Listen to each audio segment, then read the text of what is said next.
Assalamualaikum warahmatullahi wabarakatuh.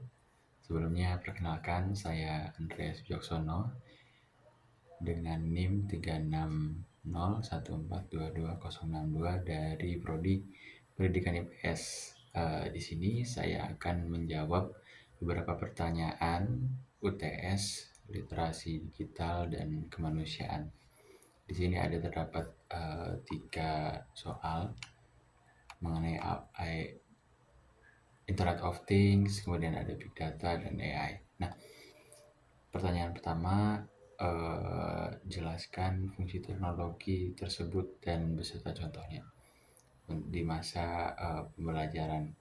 Nah, tentunya setelah COVID-19 berakhir, banyak sekali perubahan peran teknologi yang terasa dalam proses pembelajaran maupun khususnya perkuliahan ya. Nah, teknologi ini menurut saya berkembang di kalangan mahasiswa, yang mana menurut saya untuk saat ini yang sangat berkembang dengan pesat yaitu teknologi AI, Artificial Intelligence. Kenapa Artificial Intelligence? Karena di kalangan mahasiswa AI ini sangat populer digunakan, mana di media sosial juga banyak iklan-iklan terkait dengan AI. Nah, eh, bisa kita ambil contoh salah satu AI yaitu ChatGPT.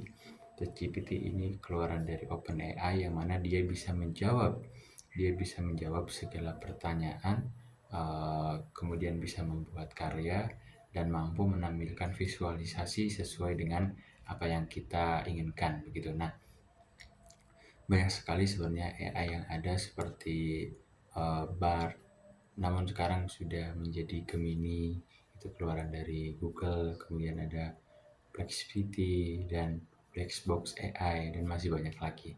Nah, memang berkembangnya AI ini berdampak positif dan negatifnya gitu. Namun kehadiran AI ini harus kita hadapi seksama, harus kita temukan solusinya, bagaimana cara menggunakan AI dengan bijak, dengan melakukan tentunya terus menerus untuk melakukan pengembangan diri, dan jangan sampai AI ini menguasai pola pikir kita begitu sebagai manusia. Nah, itu ya AI yang sangat populer di kalangan mahasiswa, khususnya saya sendiri, saya juga memakai AI untuk sebagai bahan referensi begitu. Nah, di pertanyaan kedua mengenai berikan berbicara pemanfaatan IoT, terus kemudian Big Data dan AI, ceritakan satu contoh kegiatan yang memanfaatkan ketiga hal tersebut yang ada di Universitas Negeri Semarang. Dan ada sebutkan kemudian kegiatan, kelebihan, kekurangan. Oke. Pemanfaatan IoT, Internet of Things, kemudian Big Data dan Artificial Intelligence di Universitas Negeri Semarang bisa kita ketahui bersama dan bisa kita rasakan bersama. Namun menurut saya tidak semuanya di Universitas Negeri Semarang teknologi yang digunakan ada kaitannya dengan AI, Artificial Intelligence, kecerdasan buatan. Bisa kita lihat penggunaan aplikasi UNES, yang mana di dalamnya ada program seperti Elena, Sikadu, Siradi, kemudian ada Tracer, Alumni, Pemira, kemudian eh, ada ya intinya banyak pengelolaan di sana, yang mana ada program di sana. Menurut saya di sana sudah termasuk Internet of Things, dan di sana banyak sekali data-data yang dikumpulkan, data-data yang dihimpun, termasuk ke dalam Big Data seperti portofolio mahasiswa, kemudian pencapaian mahasiswa, prestasi mahasiswa dan lain-lainnya begitu. Di situ banyak sekali data yang ada. Nah,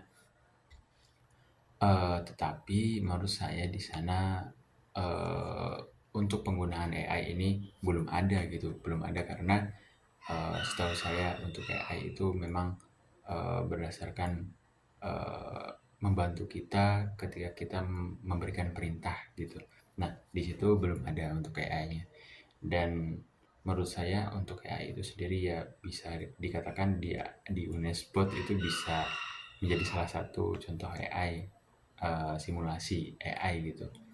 Nah, hal tersebut tapi saya punya satu contoh, mengenai AI yang bisa dikatakan sebagai AI, yaitu sensor di mungkin, sedikit sepele di gedung rektorat. Untuk pintu masuknya menggunakan sensor yang mana mendeteksi, keluar masuknya orang atau keluar masuknya barang, sehingga adanya sensor di situ, menurut saya merupakan kerjasama buatan yang bisa mendeteksi adanya, eee, orang ataupun benda yang masuk. Dan tentunya kita masuk lagi ke dalam untuk sensor lampu yang mendeteksi, langkah manusia, itu juga termasuk ke dalam AI, itu sensor yang mana di situ, kita bisa tahu bersama begitu. Nah, di pertanyaan selanjutnya, pertanyaan ketiga, mencermati pengertian dari literasi digital. Kemudian ketika saudara ditunjuk sebagai pengambil kebijakan setingkat menteri, nah, apa saudara yang lakukan agar kebebasan publik ini, dalam berbicara via media sosial elektronik agar tidak bertentangan dengan aturan hukum yang ada. Sebenarnya ini isu yang dibahas akhir-akhir ini mengenai, Undang-Undang ITE, di pasal 27 ayat 3 mengenai tentang pidana penghinaan atau pencemaran nama baik, melalui media elektronik gitu. Nah, tentunya ini juga menjadi fokus pemerintah dalam, menindaklanjuti undang-undang ini, karena memang undang-undang ini bersifat karet, banyak, pihak-pihak yang dirugikan. Dan ternyata setelah, beberapa hari kemarin memang ada revisi terkait pasal 27 ayat 3 tentang pidana penghinaan.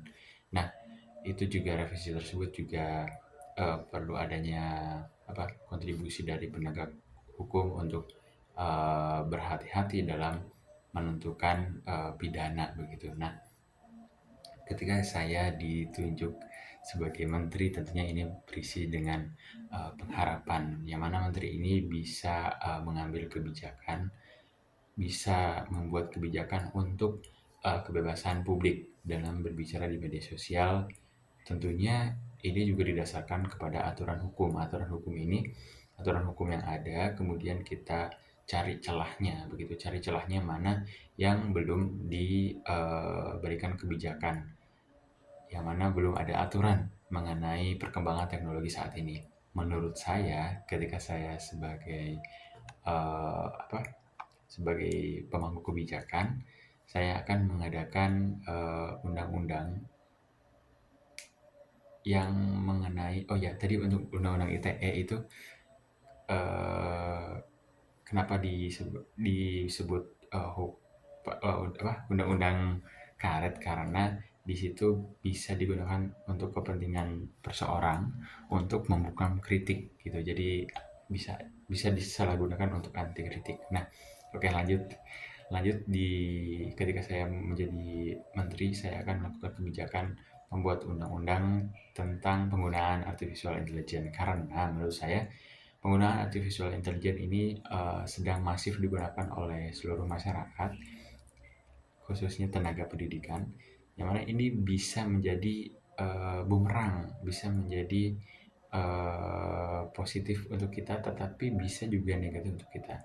Nah, di situ peran kebijakan yang harus saya lakukan sebagai, menteri, tentunya harus difokuskan di situ.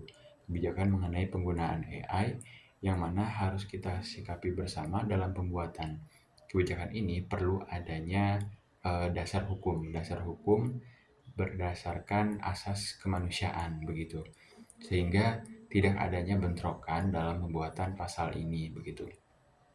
Karena menurut saya keresahan yang ada, artificial intelligence ini bisa saja merusak otak kita sebagai kodratnya sebagai manusia yang tentunya berpikir dan, bertindak, berbicara, praksis begitu, sehingga perlu adanya, undang-undang yang harus ditetapkan mengenai penggunaan artificial intelligence di Indonesia. Cukup sekian dari saya untuk jawabannya. Semoga Bapak bisa puas atas jawabannya, dan terima kasih. Sekian, mohon maaf bila ada kata ataupun sikap yang kurang berkenan. Wassalamualaikum warahmatullahi wabarakatuh.